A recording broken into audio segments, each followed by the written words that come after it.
Okay, hello and welcome everyone. Today I want to talk about something a lot of us has probably felt by now, which is AI can generate UI incredibly quickly, but a lot of that UI still feels sloppy. And I do not mean just visually ugly, something that looks polished. It has a big hero section, nice cards, gradients, maybe a dashboard that looks like it belongs in a SaaS template as well. But when you look closer, it often feels disconnected from the actual product that we are trying to build. The taste direction is whatever the model guessed from your prompt. So the point of this talk is not that here is one prompt, perfect prompt, like go and make something beautiful. The point is that the point is us becoming mature in using AI while keeping us humans in the center of the process. We'll cover this using a fun analogy all the way, where we compare what each subscription tier can do for you. The tiers here are just to show the level of maturity you should expect from yourself if you're really tempted to buy it. And before we get into it, a quick context on me. I'm Kush Gabani, co-founder and CTO at Worklayer. I'm also fairly new to Calgary. I've spent about 6 years building products and taking ideas from zero to one. And I want to be clear, I'm not a full-time professional designer. This is actually important for this talk because I'm coming at this from a perspective of a product builder who has to design, code, ship, and live with the consequences of our product decisions. The timing has also been strange in my career because I started building just a few months before GPT became mainstream. So my whole career has been an opera of relearning the Lego blocks of my work and rethinking about how me as a software engineer and people like me work. And this obviously begs the question for us, which is if AI can generate almost anything, how do we get better at directing it towards work that is actually useful? And at this point, I think it is safe to assume that most people here have tried AI in some part of their work. Maybe it's GPT for writing, Claude for thinking through an idea, Figma AI for design help. And if you work anywhere near product design or engineering, the obvious next step is usually, can this help me make UI? So people treat AI as this magic box where you can just push prompts in and expect something beautiful out. They start asking for screens, landing pages, dashboards, onboarding flows, and that is not wrong. It is actually the most natural starting points if you look at it. And this is where we actually start. The prompt here sounds detailed. It mentions things like premium, cinematic, editorial, minimal, high end. And to be fair, this is much better than saying make me a chocolate website. But notice what kind of detail this is. Most of it is aesthetic direction. It tells AI what the surface should feel like. But the moment we ask AI to make screen, we also handed a lot of decisions we may not realize we are handing over. When we ask for a dashboard, it invents the user, the metrics, the hierarchy, the style, and the product strategy as well as at times. What it does not really explain is what makes this chocolate on our website different, what the UX actually needs to prove for the user, or what should happen after the first impression. So when it generates this site, it may look premium, but is it directed? Is the question. And that is the issue with a lot of AI UI prompting. We think we are giving directions, but we are mostly just pushing adjectives to it. And adjectives are not the same as design judgment. And let's actually do this right now. I'll prompt the AI to generate a resume site right now. And while we continue with our slides, and then we'll come back to it later.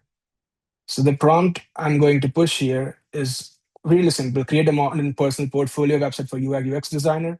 I want it to look clean, minimal. I have mentioned all the adjectives I could. And yeah, let's see where it takes us. And meanwhile, we'll continue the presentation and come back at it. And so while the agent works on that, let's talk about the first level of using it in a better way. I'm calling this a free tier because this is not really about the price. It is about the simplest thing AI is really good at, helping you think before you design. Most people jump straight to it and say, make the UI. But the better first move, I think, is saying, help me understand what this UI needs.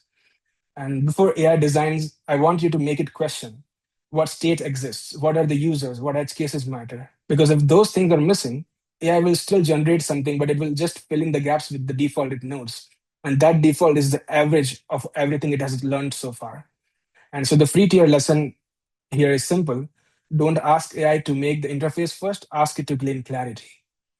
And this is one of the simplest prompts I have found that I use on a daily basis, and it's called Grill Me. Instead of asking AI to design the screen, ask it to interview me, one question at a time. This is useful because most weak UI starts before the pixels. It starts when the problem is still fuzzy. The second version is more direct, as you can see. It says, I created this UI, now roast me, and what would a senior designer expect me not to miss?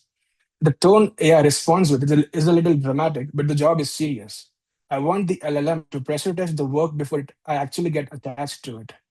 And something that critique, and sometimes the critique is blunt, long, and even frustrating, but useful to do it once and for all. Here it responds that everything has equal hierarchy, nothing has hierarchy. And that is, I think, one of the basic principles of UI and UX design that we learn when we start. And so if every section is important, the user has no path. So this is the first shift I want to highlight. I want us to use AI as a critic before you use it as a generator.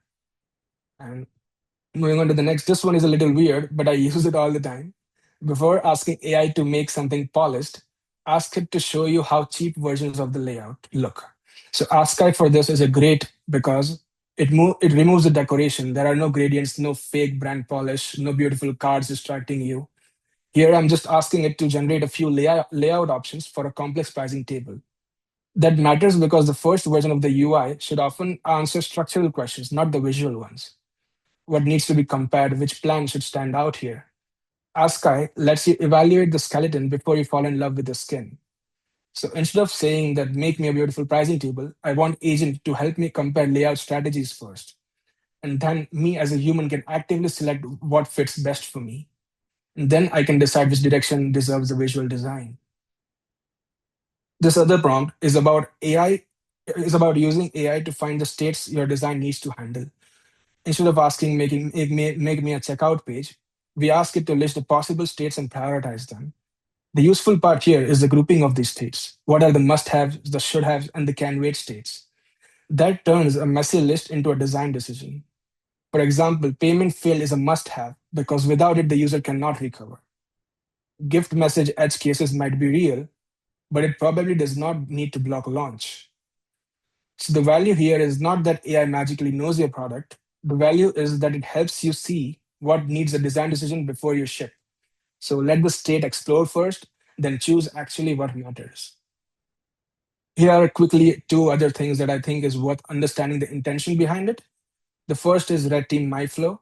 This is for finding where the experience breaks, not visually, but practically, where the user gets stuck, where the information is missing, or where recovery is unclear. The second one is first time user walkthrough. This is useful before we push things to the user because often we understand our own product too well. A new user does not have that context of the project or the product. They're guessing what things mean, what to click, and where to click. And both these prompts do the same basic job. They slow you down before you polish. They make AI look at the experience from the less forgiving angle. And again, this is all free tier work, by the way, until now. You do not need a complex setup to ask better questions before you ask for better screens. The next practical step is to use the projects feature in the web version of ChatGPT or Claude. Projects are useful because they give AI a dedicated workspace for one topic, one product, or just one client, even. Instead of starting every chat from zero, you can keep related chats, files, and instructions together. That means AI can reuse the same context and what the product, like it can use the same context about what the product is, what you're trying to design, and what constraints matter. This is still a simple workflow, by the way. You're not building anything complicated yet. You are just reducing repetition in your part. Because if you have to explain the same product again and again, the same audience, the same design goals every time, eventually you are destined to stop explaining them well. Okay, so now before moving forward, I want us to take a look at the design that our previous prompt just generated and see how good it is or bad it is. Okay, so this is the portfolio site it generated. You can see the design is not that bad, like we mentioned. It is beautiful, of course, but I think it still lacks direction. It doesn't have the personality I would kind of would want it to have to reflect me, to reflect my strategy or whatever it is I'm selling. Okay, we'll come back to this for sure later again. And so far, everything we have talked about works even with the basic AI access. Now, say that you have upgraded yourself from that workflow. At some point, the model itself stops becoming the limitation because the limitation is where the model lives, its environment. If AI is sitting in a black chat box, it only knows what you paste into it. It cannot see your files, your screenshots, your code, even your notes. That is where the next maturity tier becomes interesting. This $20 sweet spot is not really about paying for a smarter chatbot, actually. Yeah, of course, you get a few extra knobs to your model with the paid tier, but the bigger upgrade is that AI moves into your working environment. On the web, chat has amnesia. Every new thread starts fresh. Projects solve some of that. Instead of bringing your workspace to AI by copying and pasting pieces into chat, I want us to bring AI into our workspace and keeping us in the middle of it. Now, the model is not just responding to a prompt, it can work with the actual material your design decisions are based on. Files are simplest and arguably the most easiest entry for both agents and humans. A file like agentsmd or claudemd is basically project instructions for the AI. It can say what the project is, what styles to follow, what not to touch, and what conventions matter. And this is where files become really useful for design recently, because most products have a design system somewhere. It might be in Figma, a brand guide, a component library, or honestly, just even in like someone's head. The problem is that AI does not automatically understand that system. So when you ask it to make UI, it invents new spacing, new colors, new components that you never intended. Design.md is a new specification, and it is a great way to make your design system readable for both humans and AI. It is a plain text file that explains the visual rules of the project, its typography, spacing, colors, interaction patterns, and what good UI should feel like in this product. I think of it as the design version of agents.md. Next up, the biggest upgrade I think you can have is equipping your agents with handpicked skills. You can think of skills as little instruction pack power ups for your agents. The model is already smart, but it does not automatically know how you want to get a task done. A skill gives it a repeatable way to approach something. So instead of writing a long prompt every time, you can just package it once and use it forever. Then later, when you say review this UI, the agent can load their skill and follow the same checklist, tone, and process again. And this is the important part because skills are not magic, they are just reusable judgments. They help you stop depending on one perfect prompt and start building small, repeatable workflows. And if you notice yourself giving AI the same instructions again and again, that is probably a workflow that should become a skill. You saw how a site without taste turns out. Let's redesign the same exact site right now again, but with the skills and a little bit of intentional UI taste while we continue discussing what my prompt just did.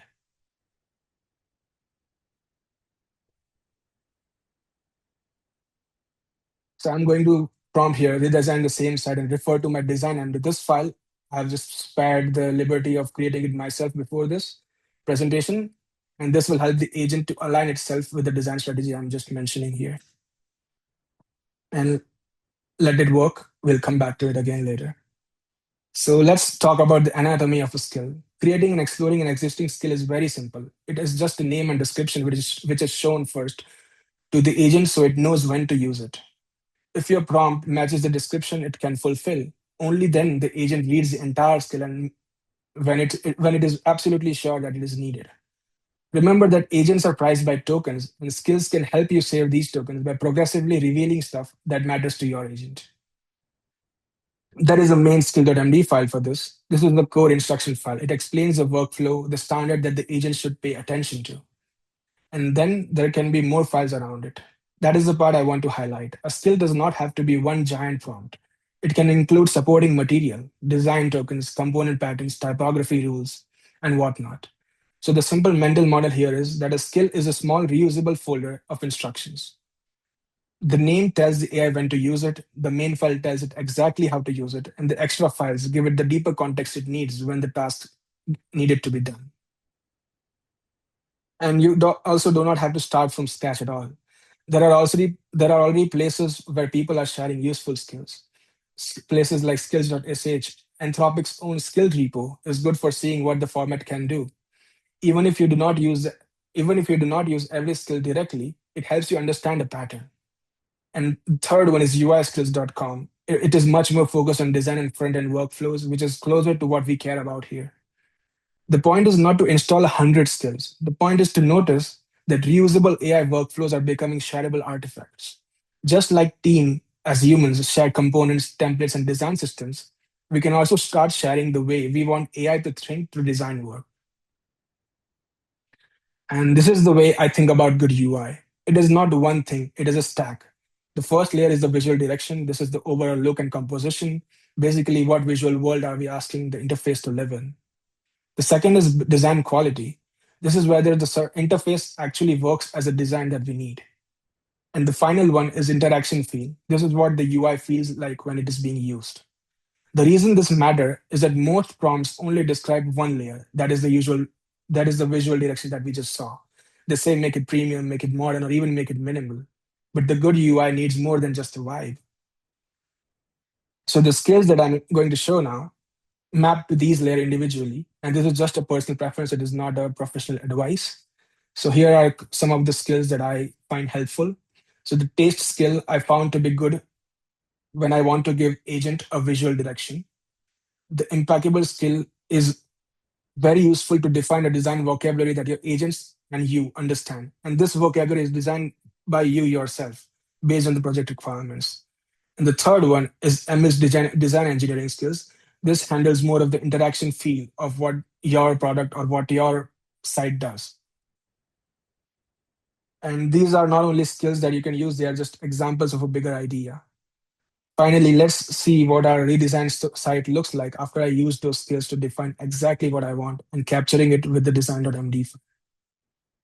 I'll just start the server and come back to my, yeah, and I'll reload this page. So after AI had this skill, it redesigned the entire site based on the preferences and the design strategy I care about, the design strategies I defined manually.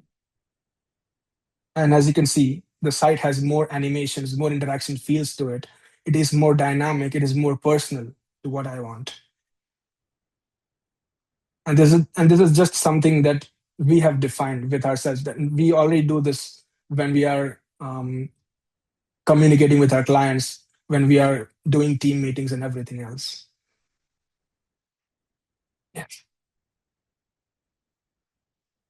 And this is where now the talk gets a little more experimental. The free tier was about thinking better. The $20 sweet spot was about working with better context. This tier is something completely bigger. It is about making your design judgment reusable even when you are not actively explaining it. Because a lot of our taste lives in places AI cannot reach. Individually, each of these things is small, but together they are your design memory after all. The question is, what would it look like if AI could work with the memory that is yours? Not replace your taste, not make decisions for you, but help you organize it, search it, apply it, and notice when new work conflicts with it. That is the 100% of your brain idea here. And almost 99% of designers right now already collect inspiration from somewhere. The problem is that inspiration is usually scattered. Some of it is in screenshots, bookmarks, dribble bookmarks, Behance, Pinterest, Instagram, or even random folders. That is useful for you, but it is almost invisible to your agent. So when you ask it for design help, it cannot use your references that shape your taste unless you bring them into your own workflows. That is why I think owning your inspiration matters a lot. If your references only live inside other platforms, AI cannot easily search them, compare them, tag them, or even learn from the patterns you care about.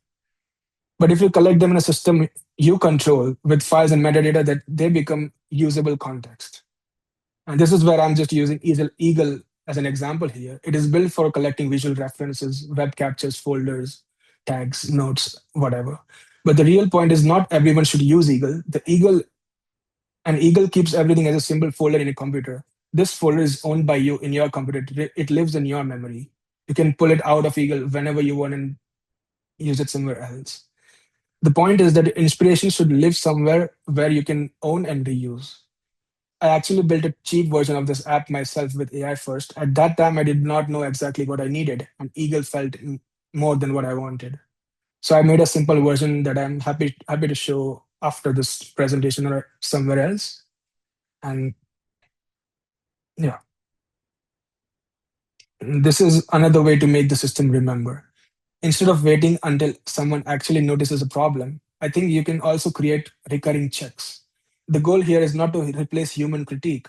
The goal is to make issues easier to notice and harder to forget before something major happens. For example, Your agent can scan a landing page every Friday and look for visual regressions, responsiveness problems, accessibility risk, or even unresolved UX issues. It does not fix them. But it can notify you or even create tickets so the problem enters the normal workflow of humans. The useful part here is the loop. A screenshot folder can become a visual progress check. A user flow can become a missing states review, and new inspiration can be tagged and summarized into your library. Humans still decide what matters, but AI can keep watching the surface area that humans often forget to revisit. And the last piece of this experiment is the project brain that I'm working on. I do not mean manually maintaining a giant notes folder in your desktop. The idea is that you keep adding real project sources into one folder called the source folder. You put meeting transcripts, specs, client notes, research, requirements, Figma links, whatever, in this wiki. Then your agent regularly ingests those sources, creates and maintains a wiki around them. So instead of a transcript just sitting in a folder, AI can pull out decisions, connect them to the relevant screens, update the open questions, and even help you make better decisions when you prompt it. And this is what makes it a brain, not an archive. An archive just store info, an archive just stores information. A brain keeps relationships current. And if you are even a little technical, this can also be version control, by the way, which I'll not go into here. And I'd just like you to show a brief example of how I'm experimenting with this idea right now. So I have created this brain. Let me just share it. So this is the brain I've created for this particular presentation that I'm doing right now. It maps everything that is in my head. And once I have all the context gathered in one place, I can easily use my AI to help me do work. The decisions taken here are not by AI. This is by me as a human. The AI just helps me paraphrase or put or stitch them together. Another example is here for my company interview prep for my company Worklear, and I use this to perform interview preps for whatever interviews I might have. It helps me think through what my company actually does and how can I uh, how can I answer questions in a better way when someone like a stakeholder or an investor asks me. And yeah, congratulations, you made it through my head. This is the whole talk compressed into just one table. You start by asking questions, you move AI into your workspace, you realize that good UI is a stack. And then you can go more into experiments, that is, collecting inspirations, owning them, creating recurring loops, and even building a project as a brain for a client. This will help you pull context out of silos and turn it into company knowledge so humans and agents can work from the same evolving memory. And before you go, a few practical things I just wanted to point out. First is, if this feels a lot, start with whatever feels easiest to you. Do not try to build the whole system at once. If all you do tomorrow is ask AI to question your UI before it designs anything, that is already a better workflow. Second is, do not buy the highest subscription immediately. Earn your keep and don't spend tokens blindly. Third is giving AI the right context. Do not offload the work without clarity and then get disappointed when the result feels generic. Fourth is being ready when the inspiration shows up. If you see a product, pattern, or interaction you feel like is worth keeping for, capture it somewhere and which you can then reuse later. And finally, keep the team on your same page by trying to build something similar like a brain that we just saw. AI works better when humans are aligned too with it. Shared context matters for agents, but it matters even more for the people you work with. So yeah, AI does not make designers obsolete. It generates a UI that you communicate, not the one that you imagine. And now is a time where design judgment, I feel, is more important than ever. So thank you everyone for listening. And if you had anything pop up in your head regarding the presentation, feel free to discuss or questions or raise any questions. You can also reach me out if you ever want to co-work with me. I'm usually working out from the public library here in Calgary. And if work is not your vibe, I'm usually up every week playing beach volleyball, chess, or even really any excuse to meet curious, cool people here. Thank you.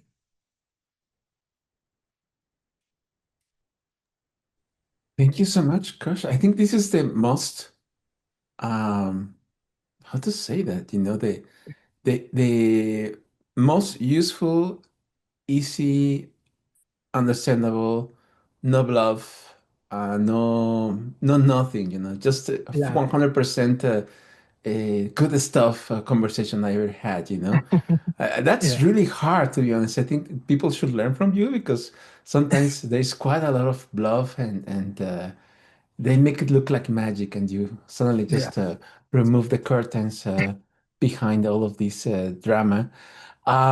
Okay, I guess my first question, and this is something that I Yes. get to do because I am the host, but if anybody has a question, please put it on the chat, or later on we can maybe make it a bit more of an interactive session. What is your mindset, and how did you arrive to all of these conclusions? What was the process where you finally got to say, okay, I think this is working for me, this is very sustainable, and this is the way that I'm going to go moving forward. Honestly, like this is not something that I have learned in 1 week, 1 day, or even like 6 months. This has been a process that this is because of my curiosity. Like I said, like when I started my career, GPT just came out, and like basically I had to relearn everything that I have learned in college, right? And this is just a thing where as I said, even about design, these same concepts apply to any work that you do. So like just keep collecting inspirations when you're curious, like keep exploring stuff in your free time. And I think people usually think that after work the life starts, but I feel like the inspiration starts when the life starts. Work is just work, like you are just grumpingly typing on the keyboard, right? So I think just start capturing that. Spend some free time if you're really curious, not because like someone told you to. And yeah, and like just keep experimenting with yourself, and maybe something will stick. Yeah. And a That's lot of these awesome. concepts are not even like personally like originally mine. I have just seen it somewhere, obviously, from other people, and have like made it into my workflows. Amazing, thank you. I'm going to bring Eric's question, and Eric, if you want uh, do it yourself, if not, I can do it for you. Yeah, Oh I yeah, just wanted sure. to say, Like Ah, oh, so I was just going to say thank you very much. I mean, I work with students all the time to teach them this in a very different context, and this is probably the most succinct. I mean, a good refresher for me, but the most succinct and I think simplest way for people to get started. So I really appreciate you. Clearly put a lot of preparation. You did list a bunch of. I've seen design.md and a few things, but I was wondering if you had just a list of some of the resources that you touched on throughout, just kind of in a simplified place, because yes. you listed quite a few. Oh yeah, sure. Like this is exactly why I built that brain that I showed you, right? Like it has everything captured. So I'll be happy to share it to everyone here in a Google Doc somewhere later. Perfect. Thank you. Yeah. actually, my next question is around that brain. How do you create it? How do you organize it? How do you keep it clean and so on, right? So, Yes. yeah, I don't know if you can show us The more process. about that. Yes, please. Do you want me to share my screen or If you something want to, else? yeah, yeah, yeah, no, Okay, okay. as you Yeah, I feel don't mind doing comfortable. that. Yeah, Yeah, just a I don't know if second. it's something very private to ask anymore. Like No, no, at no, no. some It is point, not private at all because yeah, I do this per project as I mentioned. So this one that I right. showed you is just for this presentation. So it is nothing private like that. Yeah, got it. The Yeah, process, that's pretty the cool. usually you should start with just dumping everything in a folder. So it can be like the resources that Eric mentioned, that how I found them. Like once I found them, I just created a file with all these links that I had. And Right. now I asked AI then to help me like, okay, like explore this stuff, help me build a wiki that is like evolving over time. And what it will like, I don't want it to keep repeating the same stuff. I like prompted it basically to make connections, like how everything is related to each other, and like what is the concept really about, not what the content is about. And that is where it started. Like obviously you never get rid of the sources folder ever. You just have it there. You ask the AI to create a new directory, of wiki directory, something like that, and it will like then organize the information that it extracts from all those things. And the graphs that I've shown you, that is basically just Obsidian. That is not anything to do with AI. AI is just writing the files. Hmm. um, Obsidian has this feature where it can help you create graphs, so it shows links between those pages. So you can just backlink to some page and then it visualizes with a graph that way. So AI has nothing to do with like building Obsidian, building the graph or anything. It just wrote the files. And like even this is not something that you can build in like a week or so. Even I'm trying to build a personal brain that I call Tars OS right now, and it has been like 2 weeks building this, and it is nothing useful yet. But hopefully, I'll get it somewhere like where relationships start to mean something, and then I can Right. use it to help me. Yeah. We have a question from Eric again. So, Eric, do you want Yes. to share? Thank you for indulging me. I was curious because most of the discussion in the UX world, when it comes to like frontier models, seems to revolve around Claude. Claude seems to be having a perpetual moment. But you kind of centered this around ChatGPT, and I was just curious, technically, having used both, do you use one versus the other? Do you recommend that people kind of focus on maybe one mastery of one versus switching between them? I was just kind of curious what your thoughts are between these different services and models. Okay. So I just want to clear one thing out first. The only reason I use GPT and not Claude is because I cannot afford both at the same time. I just have to stick with one. And what I believe is no one model is superior than the other. The thing that matters is the context you give them, right? um, i I like highly recommend people to engineer the context the way that even a dumb model performs great on it. Does that make sense? Like just give all the information that makes sense to you, the thing you're doing. Even a dumb model like a sonnet or a haiku model even can then like help you do stuff and like without burning through all those money that you have. Yeah. And the only reason I use GPT and not Claude is because my Claude subscription expired last month and I just keep switching. And yeah. And by the way, the company that I'm working on right now, which is Worklayer, it is exactly solving this thing. So people usually ask that, what should I use, GPT or Claude? What we believe is that models don't matter anymore. What matters is the environment you put the model in. So Worklayer is we are building a shared environment where any agent can connect to your company apps and context and help you work with that. Yeah. So that is the core philosophy behind these choices of models.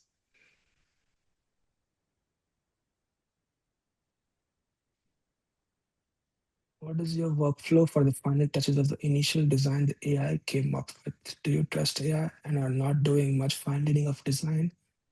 No, definitely not. Like I do not trust AI with the initial design at all. Even if it looks pretty, I know that the code is garbage. So I never trust it on initial, um, and like I never trust it on face value basically. And the grill me skill that I showed you earlier, it is not just for design. You can even use it for your code or for the plans you make to implement your features, right? It can just help you gain more clarity. So obviously, like keep cycling through whatever your AI generates, never trust it. And basically don't leave everything to your AI. You are the center of your work. AI is your companion. It But is what's not going to do the work for you. Yeah. yeah, but in this case, what's your process? Are you trying to re-explain it to AI? Are you continuing the same session? Are you spinning off new sessions? Like, are you trying to involve other like models to like cross-critique each other? Or like what's the process in your case? Yeah, like using multiple models is definitely something like interesting that people find. But I personally only use one model and I just stick with it. I don't like switch constantly between it, like between each other. One thing that I do think is important is that AI has a very limited context. So you can not just have everything in one chat, right? So I usually start with just defining the clarities, gaining clarity on my plan. And because I'm a coder, a software engineer, the first thing I do is like divide up a feature in phases. So each of these phases is obviously planned with me using AI, but each phase is implemented one after the other. And what I usually do is after one phase has ended, I have this like internal skill that I've created called a handoff skill. Handoff skill, what handoff skill does is it basically like summarizes everything you have done. And it just tells like, okay, for the next phase, you need to focus on these things. And then I can just copy all those handoff message at the end, start a new chat, paste it in, and just like tell, look, now implement phase 2 for me. It basically That compresses makes sense. the context of the Yes. previous Yeah. conversation. I think you might all have heard of like Claude has this auto Yeah. compacting feature, Mm-hmm. but auto compacting is just compacting what has been before it. A handoff is okay, I have done this thing, but what's next? Where Mm-hmm. do I have to continue from here? Yeah. Yeah. But but when you want to specifically change some like specific thing, I don't know, color, shade at some specific place, like what do? Are you continuing then prompting LLM, or like since you're a coder, are you dive into the code and fix it there? Earlier, I used to dive into my code.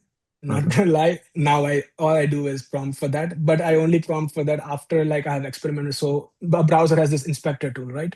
Yeah. With the inspector, you can just change the color, margin, padding, whatever you want. If it looks good, okay, like then the AI you can just tell it, okay, like add these now. The Mm-hmm. thing the reason I prompt is because that change might not be just in one file. It can be in multiple places throughout my app. So that is Right. why I prompt. Yeah. Right. Okay. For instance, in one of your examples that you showed, it seems the line height is the line height was like the run, and it's like trimmed the like the endings of the G letter. Yes, Like exactly. in this case, what would you do? In this case, I would just go into Figma myself, increase the line height, and make sure Oh, it's okay. okay. Because Okay. even the slide that this AI just created, it is Mm-hmm. like very basic. I had to iterate on it a lot, and I had to basically then repurpose it by hand. And this was not all prompting. Some of it was prompting. The Got it. prompting part here was like building the brain. Mm-hmm. Once I had the brain, I had it build the slide outlines. I had it build the transcript that I'm going to speak. And then I Perfect. took all those things and helped it, like created one slide at a time myself. Got it. Got it. Okay. All right. Yeah, Thanks. thank you. And just a kind a reminder, we are recording the session. This is normally this is actually the first time that we recorded because I knew that we were going to have quite a lot of cool things to review later on. So I'm going to later on edit it a little bit and put it on our YouTube channel. It's not monetized or anything. It's available for everybody. So if you feel like you have a question and you maybe don't understand or don't fully understand the concepts, it's completely fine. I'm just going to edit that if you feel like you don't want to be on the record. So please, this is a conversation for everybody. We're just recording that, so we don't have to make too many notes. Uh, so I wanted to ask you more about how do you organize your projects? I don't know if you use the regular template that it does, or you have a particular way to structure them.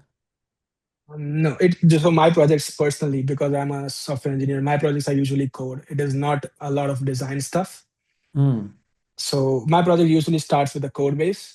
I started like, let's say there is a website I just recently built for a temple here in Calgary. So for that, what I did was basically just start by installing the skills that I needed first, the taste skill, the impeccable skill, the design engineering skill, everything.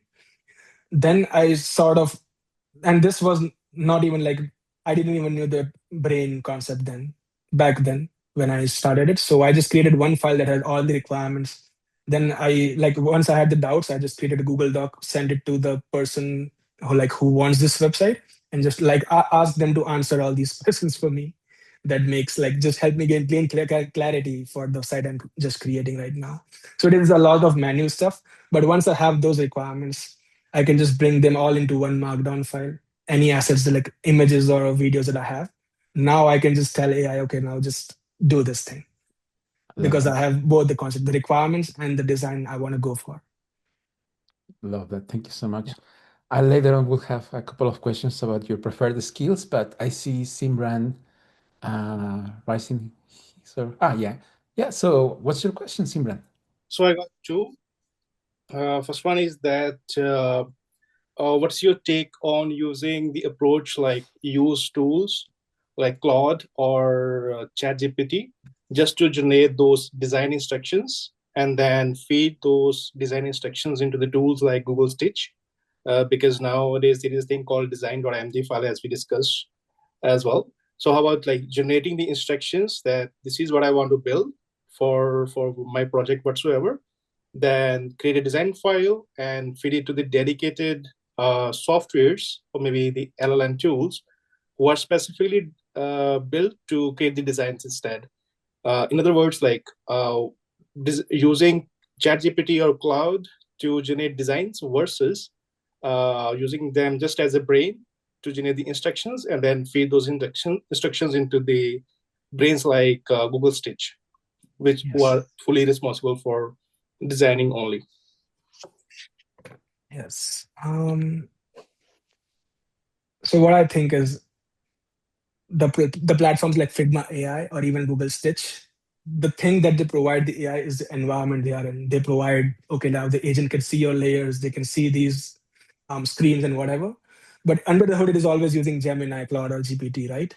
So what I believe is like, obviously you can use either ChatGPT or Claude, and I believe that none of it was like either of it wouldn't be a superior choice because both are like neck to neck in competition right now, and both of them support all the apps, MCPs, and skills, whatever that you need.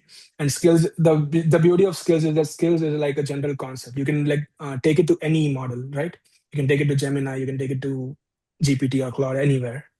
So yes, the getting clarity using AI is what I do for sure because like I don't create the design.md myself ever because it is like just too much writing. I know what I want.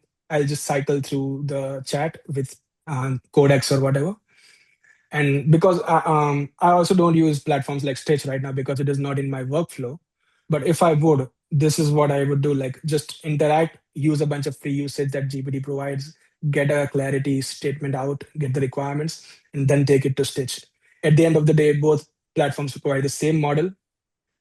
Two things that matter is what environment the platform gives to the AI and what output do you need. If you need a full functioning website, you go to Stitch. If you need to create a design system, you go to Figma AI. And all these things, like when you start working professionally as a designer, I don't know it fully, but I'm sure Louis knows this. When you start working as a designer, there are a lot of places you are working. You are working in Figma, you are working in Google Docs, you're working somewhere else. So as I mentioned, like, all these places is scattered. I believe that you should own it. Once you own it, the platform does not matter at all, right? You can just take it anywhere and use whatever that fits your needs. Yeah. Sorry, I think Sivan, you are mute. Yeah. Oh, sorry. Yeah, thank you so much for answering that. I have another quick one. Is that as we have to reiterate a couple of times with AI to generate the output what we want, do you feel like is it still worth it to use AI to generate the designs? I mean, if we compare the time and effort and resources we are putting into AI to let generate something which we want versus we just go ahead and build it by our own manually. Yeah. I think like the one of the biggest factor in this is like what the thing you're building, what is the stake for that. If it is like fully high end, you know that there are major stakeholders waiting for you. Then you have two things you need to do. You have to look at the deadline first, like when do I have to complete this. If I'm going to just waste time building the brain when I have 2 days to do this, like submit my work, I wouldn't be building this brain, right? I would have it in the back of my mind, of course, but this is a backlog, not the thing I have to do now. And like the main thing here is, let me put it in a nice way for you. So can you repeat your question again? Sure. So it's about comparing the efforts it requires to build the design from by using AI versus building it by our own manually. Because with AI, we have to reiterate a couple of times to make it look like what we want. Yeah. So what I believe here is if you're working in a team and you always have to go into meetings, present yourself, and show like get everyone together on the same page. Obviously, it is better if you are working in a team with humans, right? But if you're working alone, you have a deadline. I think AI just helps you iterate faster. So if you are going to make 4 changes in a day, AI can just help you make those 4 changes in maybe let's say half an hour. So I think that is the place. Saving time is where prompting and reiterating is worth it. And versus obviously like if everyone, let's say 4 people are working on the same team, obviously they are not going to always sit together and work always, right? They are just going to get together, have a sync, be on the same page, and then go work alone again. And when you're working alone, that is where the AI helps. Gotcha. Thank you so much. Well, we have around 10 more minutes. So please, if you have more questions, let's try to put it in the chat and we're going to be able to maybe cycle them. But going back to my question, how do you define a good skill? Like I know that maybe the visuals could be really good, but once you look at what's inside, maybe not so great. What is your criteria? My criteria for a good skill is that it should basically work, right? And I do not go by generic standards. So let's say I displayed the taste skill, the impeccable skill. Obviously, they are like really good skills to start, but it is not again personal. It is something someone else created. So if it is not working for you, you should feel free to like tweak it yourself. After at the end of the day, like it is just a file. Agent can even edit it for you if you describe what you want, right? And even in my project that I'm working as a software engineer, I have a lot of skills that are basically not even generic skills. They are, for example, our app has connections and integrations to a lot of other apps, so Gmail, Notion, everything. I have created a skill that will help me add an integration app to my platform. So I can now just tell the AI, okay, like add Gmail to my platform. Like I want these tools to be accessible in my platform, and then AI can use that personal skill that I have built, and then make it work. And if let's say 2 months down the line, my process of creating an integration has changed, I can always update the skill immediately if it's not working for me. So I think creating a skill is a lot of experiments, but the best place, like you should not get overwhelmed by creating the perfect skill that will work forever for you. Just start for day one, make a skill for day one. If it is working, great. If it is not, tweak it a little more. And that is how you reach to a point where you have a sensible skill that you can use. Right. I would Thanks a lot. describe skills as the way how to like most of the things that we put in skills, they are usually already known by LLMs in their like bigger training data set they were trained from. And what skills actually do, they kind of like bring those things in memory, like up, like in the priority. So the LLM focuses more on these things that you are specifically put on skills. And then you have a layer on top of it, like the decision layer that decides which skill to use. And again, the skills in this way is just to fresh up in the LLM's memory what it already knows most of the time. Of course, it adds some additional stuff. You can put some links to some references, to some resources outside there. But in general, that's the way how to refresh the memory on some specific topic. Yeah, for sure. That is like I would like to add to that as well, just a little more. So yes, AI, like as you said, it refreshes it up kind of that, okay, now I have to focus on this more. But the beauty about a skill is like it already knows this, but you can now make it do much more that you want. And that maybe it is not in the training data, but you have specified exactly how you want to do it. So that is what makes it better. And you can like skills are just I think you shouldn't get attached to a skill. It should be use Yeah. and throw. If you don't Yeah. want it, just throw Yeah. it away. Yeah. I made a skill for this brain thing. This skill just helps the AI ingest the sources and create a wiki. It tells them how to update the wiki basically. Mhm. So Yeah. I just have to write a small prompt like update my wiki and ingest the sources. Now it knows exactly what to do.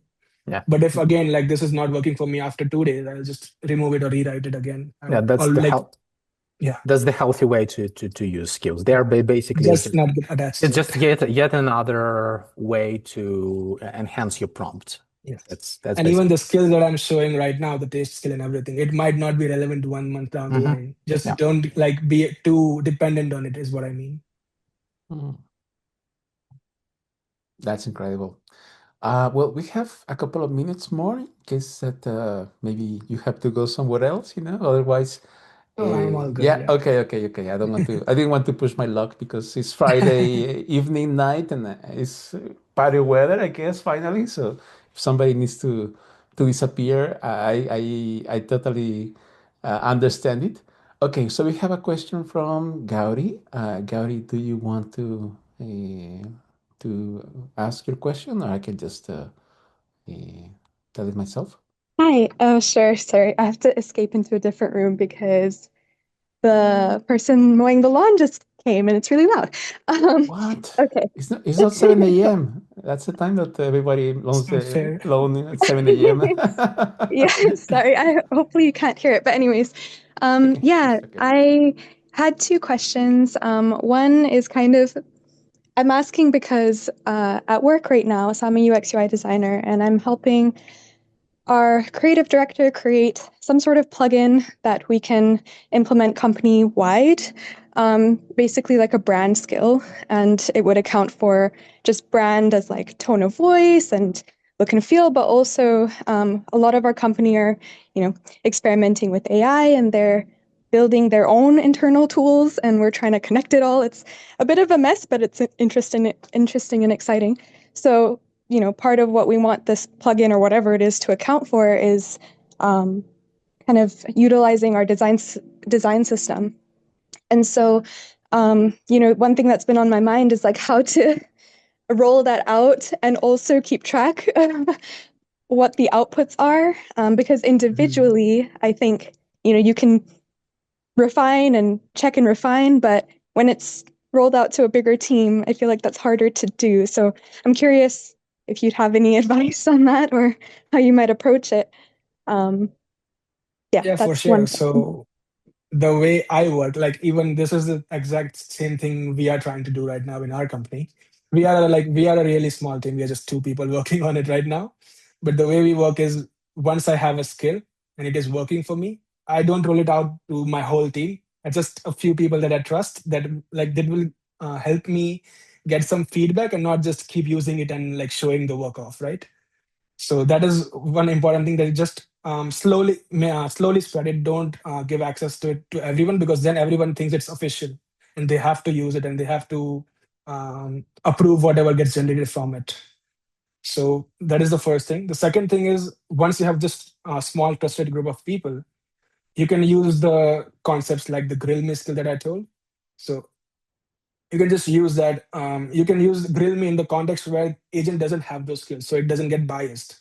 You can go to ChatGPT Web, give it your copyright or whatever that you are using for brand guidelines that you have just created, and then you can tell it to roast it basically.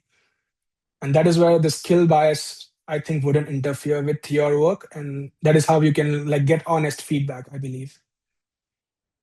Okay, Yeah. yeah, that's great. I'll try it. Um, and then the second question is kind of stemming off of this, where a lot of what I work with is very visual, and of course, like LLMs don't quite understand that very well. Um, but I also come from a graphic design background, having moved into UX UI. I don't have coding experience to be able to like greatly define things in the way that the LLM would understand. So this is kind of maybe a more basic question, but like for someone like me, what would you suggest, or like how much coding do you think I would need to know, or like where could I start to like make sure that I, how do I say, can be successful in my kind of role as like everything shifts with AI? Yeah. So with AI, when you like start learning this coding thing with AI, it can get really distracting for you because AI can constantly pushes you, oh, learn this, learn that, you need this, you need that. But I think the Right. main focus should be like, you are a designer, you are not a coder. You should obviously leave the tough stuff to the coders, and the coders should leave the tough stuff to you designers. But what you can do with AI now is just do quick prototyping. And this is the second thing. AI is really good at writing React right now. So React, HTML, CSS, all those Mhm. basic things. AI is really good at writing it. So you don't have to know coding for this at all. You can just start small. Start with a small component, right?